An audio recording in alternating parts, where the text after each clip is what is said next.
අපිව සාදරයෙන් පිළිගන්නවා bookkeeping.lk YouTube channel එකට. අද අපි කතා කරන්න බලාපොරොත්තු වෙන්නේ තමත් ඉන්ට්‍රස්ටිං ටොපික් එකක් සම්බන්ධව කොහොමද කාලය කළමනාකරණය කරගන්නේ. සාර්ථක පුද්ගලයෙක් සාර්ථකත්වයේ කරා ගමන් කිරීමට අසාර්ථක පුද්ගලයෙක් අසාර්ථකත්වයෙන් මිදී සාර්ථකත්වයේ කරා ගමන් කිරීමත් කාලය කළමනාකරණය කර ගැනීම ඉතාමත් වැදගත්. ඉතින් මම අද මේ වීඩියෝ එකකින් ඔබට කියලා දෙනවා ක්‍රම පහක් තුලින් කාලය කළමනාකරණය කරගන්නේ කොහොමද කියලා. පළවෙනි අදිරිය තමයි ඔයාට තියෙන කාර්යයන් ඔයා ප්‍රමුඛත්වයේ අනුව ගොඩනගා ගන්න ඕනේ. උදාහරණයක් වශයෙන් ගත්තොත් ඔබට දෛනික හෝ මාසික යම්කිසි කාර්යයක් තියෙනවා නම් ඒ කාර්ය කිරීමෙන් ඔබට යම්කිසි ප්‍රතිලාභයක් ලැබෙනවා නම් ඔබට ඒ කාර්ය නොකිරීම නිසා යම්කිසි හානියක් වෙනවා නම් උදාහරණයක් විදිහට ගත්තොත් ඔයාට යම්කිසි කාර්යයක ඩෙඩ්ලයින් එකක් තියෙනවා. ඒක අනිවාර්යෙන් මේ කාලය තුලදී ළඟා කරගන්න ඕනේ. ඉතින් ඒ කාලය තුල ළඟා කිරීගෙන අත්‍යවශ්‍ය කාර්යයන් ප්‍රමුඛත්වයේ ලයිස්තුවේ ඉහළටම තියන්න පුළුවන්. ඉතින් ඒ වගේ ඔබට තියෙන කාර්යයන් මාසික දෛනික හෝ මාසිකව අනුපිළිතාවකට ගොඩනගා ගන්න ඕනේ. ඉතින් ඒ වගේ වෙලාවකදී ඔබට පාවිච්චි කරන්න පුළුවන් Google Sheet or Excel sheets ඒ අනුපිළිවෙල ගොඩනගා ගැනීම. ඉතින් ඒ වගේ ප්‍රමුඛත්ව ලයිස්තුවකින් ඔබට හඳුනා ගන්න පුළුවන් මොනවද මේ අත්‍යවශ්‍ය කාර්යයන් කියලා දෛනිකව කරන්න හෝ මාසිකව කළ යුතුයි. ඉතින් මේ ක්‍රමයේදී වෙන්නේ පළවෙනි අදියරේදී වෙන්නේ ඔබ හඳුනා ගැනීම තමයි මේ ප්‍රමුඛත්වය මොකක්ද ප්‍රමුඛත්වයේ කළ යුත්තේ මොකක්ද නොකළ යුත්තේ මොකක්ද කියන එක තමයි පළවෙනි අදියරේ හඳුනාගන්නේ. ඉතින් ඒ පළවෙනි අදියරේ තුලින් ඔබ පැහැදිලිව වෙන් කරගන්නවා අත්‍යවශ්‍ය කාර්යයන් සහ අත්‍යවශ්‍ය නොවන කාර්යයන් මොනවද කියලා. හරි. දැන් අපි කතා කරමු දෙවෙනි අදියරේ ගැන. දෙවෙනි අදියරේ තමයි ටයිම් බ්ලොකින්. ඒ කියන්නේ ඔයාට තියෙන දෛනිකව තියෙන කාර්යයන් උදාහරණයක් වශයෙන් ගත්තොත් ඔයාට වැඩ කරන්න පැය 8ක් තියෙනවා. පැය 8 තුලදී ඔයා කරන්න ඕන වැඩ සහ ඒ වැඩවලට ඔයා යොමු කරන්න කාලය කොච්චරද කියන එක වෙන් කරන එක තමයි මේ ටයිම් බ්ලොකින් එකේදී වෙන්නේ. ඒක දෛනික වෙන්න පුළුවන් නැත්නම් මාසික වෙන්න පුළුවන්. ඉතින් නැත්නම් කාර්තුවක වෙන්නත් පුළුවන්. සාපේක්ෂව ගත්තොත් මේක ඉතාමත් වැදගත් ක්‍රමයක්. හේතුව ඔයාට ප්‍රමුඛත්වයේ අනුව පළවෙනි පියවරේදී ප්‍රමුඛත්වයේ අනුව අපි වැඩ ටික තියෙන වැඩ ටික ගොඩනගුවා වගේම දෙවෙනි අදියරේදී වෙන්නේ මේ වැඩ සඳහා කාලය කොච්චර වැය කරනවද සහ ඒ කාලය ඒ සඳහා සටහන් කිරීම. ඉතින් මේ සඳහා නවීන ඇප්ලිකේෂන් භාවිතා කරන්න පුළුවන් apps මේවා ගන්න පුළුවන් Play Store එකෙන් ඩවුන්ලෝඩ් කරගන්න පුළුවන්.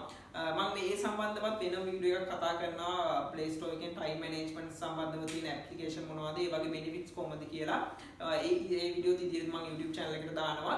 ඉතින් අපි කතා කරා වගේ මේ ටයිම් බ්ලොකින් එකේදී වෙන්නේ ඔයාට තියෙන වැඩ දෛනිකව තියෙන වැඩ උදාහරණයක් ගත්තොත් වෘත්තීය ජීවිතයේ පැය 8යිනේ තියෙන්නේ.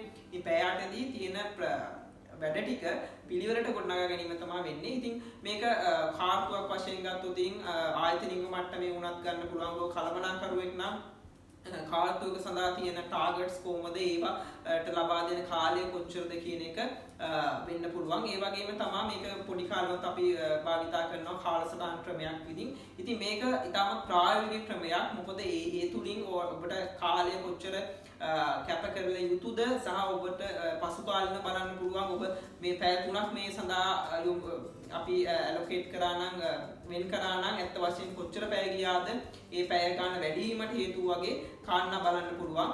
ඉතින් අර මම කිව්වා වගේම මේකට ඇප්ලිකේෂන් නැතුව Google Sheets වගේ සාමාන්‍ය මෘදුකාංග භාවිතා කරන්න පුළුවන්. මේක ඔබට නිවැරදි ආකාරයෙන් බලා ගන්න. ගොඩක් අය තියෙන ප්‍රශ්නයක් තමයි ලොකු සංකීර්ණ වැඩක් කොහෙන්ද පටන් ගන්නෙ කොහෙන්ද ඉවර කරන්න කියන අදහසක් නැති වෙන එක. ඉතින් ගොඩක් අය මේක පටන් ගන්න විදිය කොහොමද මේක කොහොමද කරගෙන යන්නේ කියන එක ගැන හිතලම ගොඩක් කාලය නාස්ති කර ගන්නවා. ඉතින් මේකට තියෙන මේ ටෙක්නික් එක තමයි ප්‍රොමෝඩෝරෝ කියන තමත් සරල ටෙක්නික් එකක්. ඒකෙදි කතා කරන්නේ ඔයාට තියෙන සංකීර්ණ වැඩේ ඉතාමත් පොඩි කොටස් වලට වෙන් කරගන්න එක. ඉතින් අර පොඩි කොටස ටිකෙන් ටික ඉවර කිරීමෙන් සමස්ත ක්‍රියාවලියම සාර්ථකව ඉවර කරගන්න පුළුවන්. ඉතින් මේ ගැන වැඩිදුර තොරතුරු ඔයාට YouTube එකෙන් හෝ Google එකෙන් ලබා ගන්න පුළුවන්. ඒ වගේම මේක තවදුරටත් සඳහන් කරනවා ඔයාට තියෙන වැඩ ඔයා එක දිගට උදාහරණයක් වශයෙන් ගත්තොත් ඔයා යම්කිසි වැඩකට මම කලින් කතා කරා වගේ පැය 4ක වගේ කාලයක් දාලා තියෙනවා. වැඩේ allocate කරලා තියෙනවා. ඉතින් ඔයා පැය 4ම එක දිගට කරගෙන ගියොත් ඒකේ ඵලදායීතාවය අඩු වෙනවා සහ කාලයට සමානව ඵලදායීතාවයක් ලැබෙන්නේ නැහැ. ඉතින් මේකෙදි කතා කරනවා විනාඩි 45කට සැරයක් ඔබ අනිවාර්යයෙන්ම යම්කිසි පොඩි විවේකයක් ගන්න ඕනේ. නැවත ඵලදායීතාවයේ හරි මට්ටමකට ලබා ගන්න නම්. ඉතින් මේකේ තමයි සාර්ථක ක්‍රමයක් සංකීර්ණ වැඩ පොඩි කොටස් වලට වෙන් කරලා කරගෙන යන එක. හතරවෙනි අදිරිය තමයි නෝ කියන්නේ ඉගෙන ගන්න. ගොඩක් අය බලන්නේ මේ මොකද්ද මේ කතා කරන්න ටොපික් එක කියලා. ටෙක්නික් එක කියලා. මේක මම උදාහරණයකින් විදියෙන් ගත්තොත් යම්කිසි පුද්ගලයෙක් ඉන්නවා. ඔහුට ඉහළ කළමනාකාරීත්වයේ විසින් ඔහුට යම්කිසි වැඩ ප්‍රමාණයක් පවරනවා. යම්කිසි කාලයක් ගියාට පස්සේ වැඩ ප්‍රමාණය ඉක්මවා ඔහුට තවත් වැඩ පවරනවා. ඔහු දක්ෂ පුද්ගලයෙක්. හැබැයි ඔහුට පවරන වැඩ ප්‍රමාණය අනුව ඔහුට තියෙන කාලය කළමනාකරණය කරගන්නේ අපහසුයි. ඉතින් කාලයත් සමග ඔහුට තියෙන වැඩ ප්‍රමාණයත් එක්ක ඔහුට සමස්තම ඵලදායීතාවය කඩාගෙන වැටෙනවා. ඔහුගේ සමස්තම ඵලදායීතාවය කඩාගෙන වැටෙනවා. ඉතින් මෙහිදී මේ ගත්තේ මම උදාහරණයක් විදිහට මගේ මාතෘකාවට. ඉතින් මෙතනින් සඳහන් වන්නේ ඔයාටගේ ප්‍රමාණය ඉක්මවා ඔයාට වැඩ ලැබෙනවා නම් සහ ඔබට ප්‍රමාණය ඉක්මවා ඔබ ධාරිතාව ඉක්මවා ඔබ වැඩ බලාපොරොත්තු ඉක්මවා වැඩ ලබා ගන්නවා නම් ඔබ ඒ අනිවාර්ය ප්‍රතික්ෂේප කරන්න ඕනේ.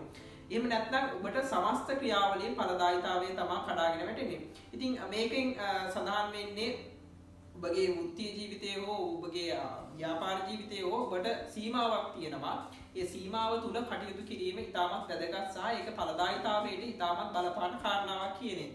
හරි මේ පස්වෙනි විදියට කතා කරන්නේ ටයිම් ට්‍රැකින්. මේක ඉතාමත් සාර්ථක ක්‍රමයක්. මම උදාහරණයක් විදියට ගත්තොත් අපි ඔක්කොගේම ෆෝන් වල තියෙනවා ටයිම් ට්‍රැකින් සොෆ්ට්වෙයාර්ස්. ඒක ඉන්බිල්ට් වෙනවා. උදාහරණයක් වශයෙන් ගත්තොත් ඔයාලට සතියක් අවසානයේ බලන්න පුළුවන් ඔයා කොච්චර ඇප් යූසේජ් එක කොහමද කියලා ටයිම් එක අරනවා. උදාහරණයක් ඔයා TikTok කොච්චර යූස් කරාද, ඔයා Facebook කොච්චර යූස් කරාද, ඔයා WhatsApp කොච්චර යූස් කරාද කියලා ටයිම් එක කොච්චර යූටිලයිස් කරාද මේ සෝෂල් මීඩියා ඇක්ටිවිටීස් වලට කියලා. ඉතින් එතනදී ඔයාට යම්කිසි ඉවැලුවේෂන් එකකට එන්න පුළුවන් කොහොමද මේ ටයිම් එක මගේ අපේ තියෙන ලිමිටඩ් ටයිම් රිසෝස් එක යූටිලයිස් කරේ කියලා. ඉතින් මේ ටෙක්නික් එක ඔයාගේ පෞද්ගලික ජීවිතේ වගේම වෘත්තීය ජීවිතේ භාවිතා කරන්න පුළුවන්. ඔයා යම්කිසි කාර්යයකට පැය ප්‍රමාණයක් වෙන් කරලා තිබුණා නම් ඇත්ත වශයෙන්ම වෙන් කරු ප්‍රමාණය සහ ඇත්ත වශයෙන්ම පරිභෝජනය කළ පැය ප්‍රමාණය අතර වෙනස සහ වෙනසට සාධාරණ හේතු තියෙනවද නැත්නම් මේ වෙනස ඇති උනේ අපේම තමන්ගේම තියෙන දුර්වලතාවයක්ද කියලා බලලා ඒ තොරතුරු මත ඊළඟ මාසෙ ඊළඟ සතියේ වැඩ ටික සැලසුම් කරගන්න පුළුවන්. ඉතින් මේ ටයිම් ට්‍රැකර් සඳහා විවිධ සොෆ්ට්වෙයාර්ස් තියෙනවා. ඉතින් ඒවත් භාවිත කරන්න පුළුවන්. ඔයාලට ටයිම් එක කළමනාකරණය කරගන්න. අපි මේ වීඩියෝ එක කතා කරා කාලය කල්පනාකරණය කරගන්න පුළුවන් සරල ක්‍රම පහක් ගැන. ඉතින් මේක තමයි සරලම ක්‍රම පහ කාලය කල්පනාකරණය කරගන්නේ. මුලින්ම අපි කතා කරේ පළවෙනි අදියරේ විදියට කාලය කොහොමද ප්‍රමුඛත්වය අනුව කාර්යයන් ගොඩනගා ගන්න කියලා. ඊට පස්සේ අපි කතා කරා මේ කාලය කොහොම ප්‍රමුඛත්වය අනුව කාලය කොච්චර වෙන් කරනවද මේ කාර්යයන් සඳහා කියලා. ඊට පස්සේ අපේ වැඩ වලට කියන අපේ දෛනික වැඩවලට පීඩනයක් ඇති නොවන ආකාරයෙන් අමතර වැඩ ලබා ගන්නවා සහ ඒ වැඩ අමතර වැඩ අපේ පරිමාව ඉක්මවා නම් ඒවා ප්‍රතික්ෂේප කිරීමත් අවසාන වශයෙන් මේ යන කාලය ට්‍රැක් කිරීම පිළිබඳවත් අපි දල වශයෙන් අදහසක් ගත්තා. ඉතින් මම හිතනවා මේ වීඩියෝ එක කාලය කල්පනාකරණය කරගන්න අවශ්‍ය පුද්ගලයෙක් තමත් වැදගත් වෙයි කියලා. ඉතින් මම ආරාධනා කරනවා අපේ YouTube channel එකේ තියෙන ව්‍යාපාර සම්බන්ධව විවිධ වීඩියෝස් ව්‍යාපාර ව්‍යාපංච කිරීම සහ ව්‍යාපාර ආරම්භය කිරීම සම්බන්ධව. ඉතින් මේ අපේ YouTube channel එක subscribe කරන්න කියලා ආරාධනා කරනවා. සහ ඒ වගේම like කරන්න. ඒ වගේම ඔයාගේ හිතවතුන් අතර මේ වීඩියෝ එක share කරගන්න පුළුවන්. ඉතින් ඔක්කොටම සුබ දවසක් කියලා මම අද වීඩියෝ එක අවසන් කරනවා.